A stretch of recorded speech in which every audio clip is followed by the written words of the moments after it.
prayer for the election season, how to bring peace for yourself and the world around you during this fractious election cycle.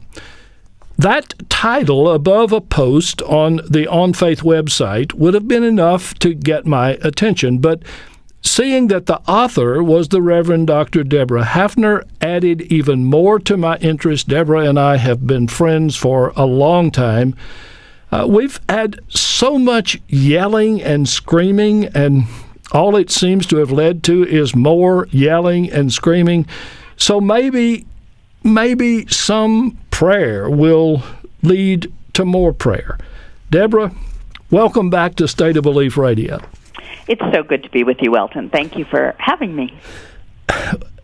We'll link to your post in its entirety, but is there a brief excerpt that you'd be willing to share with our listeners just to start the conversation?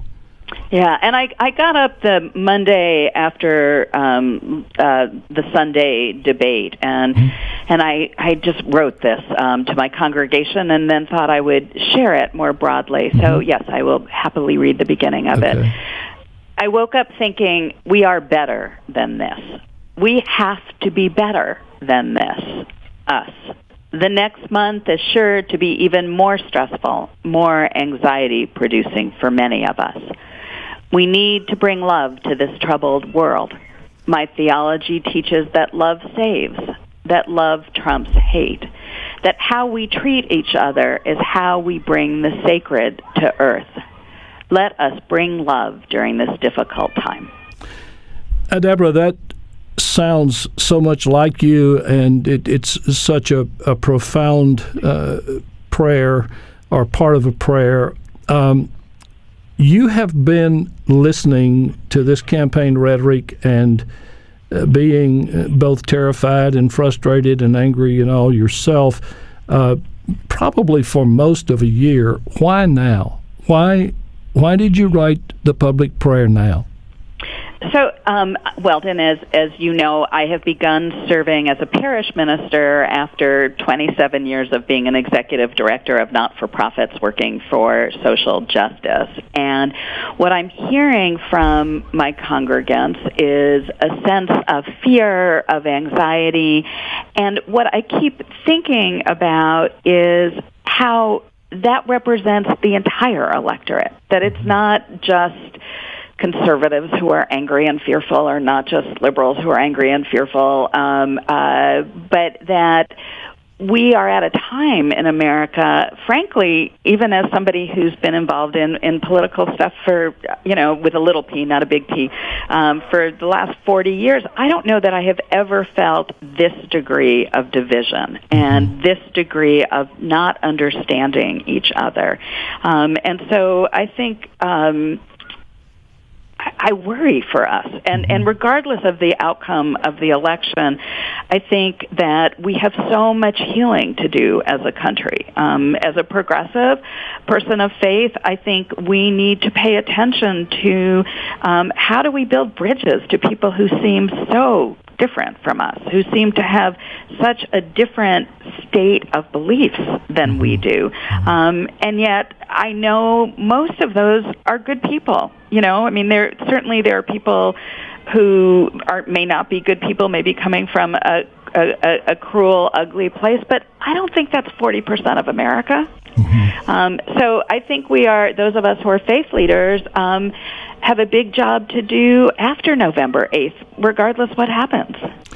I'm not sure that most people really are aware of the truly toxic environment at the current level of the conflict is creating. And here we are all swimming in it. I'd be interested in moving from the specific, your prayer, to the general, your theology and philosophy. How do you see prayer and meditation as an antidote to that? Well, I think it's, there's that Christmas carol, let there be peace on earth and let it begin with me.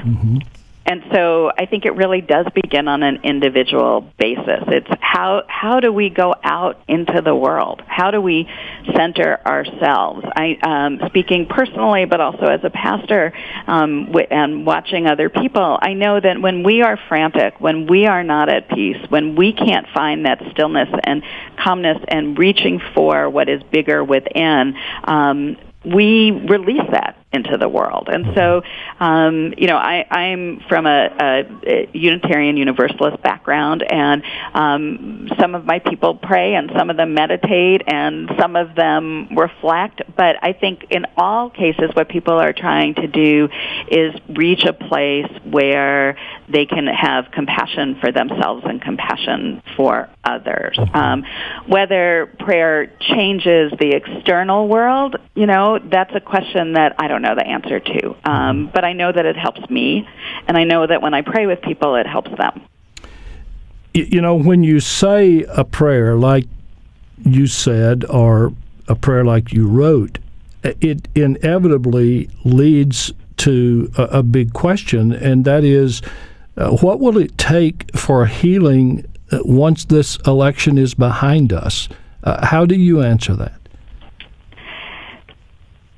So I think the real answer is, and I'd love to know what you think, but I think the real answer is we don't know, but we've got to do better. We have to be better. We have to be more compassionate. We have to bring more loving. We have to work harder for justice.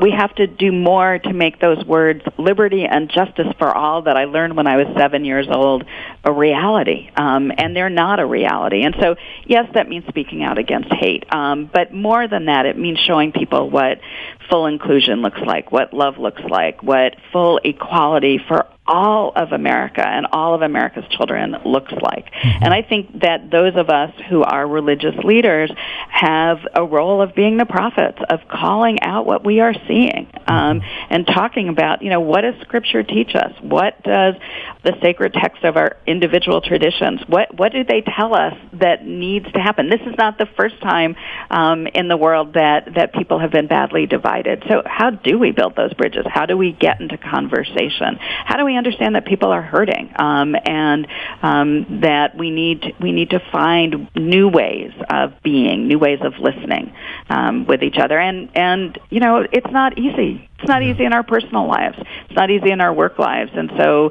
we need to do it one person, one moment, one cause, one community at a time. But together, I think we can bring about those changes. Debra, when I was reading your prayer, I was reading it with great appreciation, but also with thoughts about times that we've been together and the broader work that you've done in the world of religion, and thinking especially about the important emphasis you've made on the gift of sexuality, the beauty of sexuality, the wonder of sexuality. And over these past 2 weeks, I've thought of you more than once because I know that you're not only praying, but I know you're thinking about how women are being impacted by what they've heard. I'm just interested in hearing some of your thoughts and what they've been like in response to what's been filling the media. Yeah. Well, there is no question that women are being triggered, and I'm hearing that in social media, and I'm hearing it here in my church. In fact, I did a session last night for women to talk about not the election, but how the news cycles have triggered them. And so for any woman, and I'm one of those women who have been affected by sexual assault, who have been sexually harassed in the workplace, who have been touched without permission, this clearly has brought up a lot of feelings, and I think that there is a reason that women are, and according to the polls, are so leaving the Republican side of the ticket, that there are very few. I've been talking to people. There are very few women in America who don't have a story, Welton, who don't have a story of some man in power pushing them up against a wall and kissing them, or telling them if they didn't do something they wouldn't get a promotion, or being fired, or 24% of women in America have been forced to have sex against their will. And so the sexual confusion, the difference between how some men, and I think it's only some men, think that power allows them access to women's bodies has been profoundly disturbing. And talk about a prayer. I found great solace in Mrs. Obama's remarks, because it was, I think she spoke for so many of us by saying it is not okay to talk about women and their bodies this way.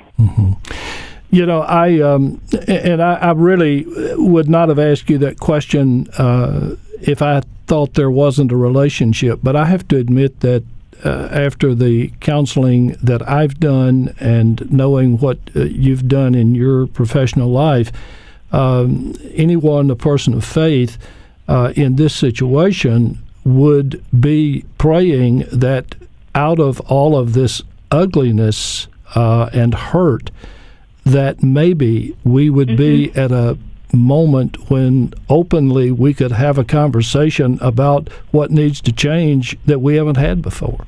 Right. And you know what, I couldn't agree more. Just in the same way that the Clarence Thomas hearings brought real changes in the way workplaces understood sexual harassment, I am hoping that this time will engender a new national teachable moment, and I like that word, teachable moment, about how we use these opportunities so that people can talk about consent in a different way, so that men and women, and I'm hearing that. I'm sure you are, and I'm sure your listeners are, at church, at parties, at the gym. People are talking to each other about wow, okay, no, men don't talk like that. Most men don't have those conversations. They may talk about, as Trevor Noah said so beautifully on The Daily Show, it's not saying people can't talk about sex, or people even can't be, raunchy about sex with each other in their sex talk. It's talking about that we can't abuse each other. We can't take advantage of each other's bodies. We can't touch people's bodies parts without their permission. So, I'm hoping this is engendering a lot of discussion, and I think we know, because when we talk to millennials, they haven't had some of the terrible experiences, many of them, that older women have. Not to say that some of them haven't been abused and assaulted, but there is a growing difference. There is a greater respect, and as you know from my work, I fully support that we need to be doing sexuality education at all ages. So, frankly, I think every preacher should find a way to be holding those groups, to be talking about this from the pulpit, not the election directly, but how, one of the things people often will say to me, Welton, is, how can you be both a minister and a sexologist? Like, how do those words even go together?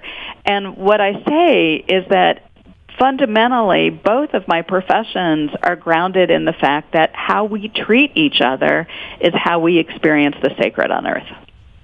The Reverend Dr. Debra Haffner spent many years as a leader in the movement supporting human spirituality, engaging all facts of what that means, and in particular human sexuality, as co-founder and president of the Religious Institute. After many years at the helm, she retired from that position earlier this year.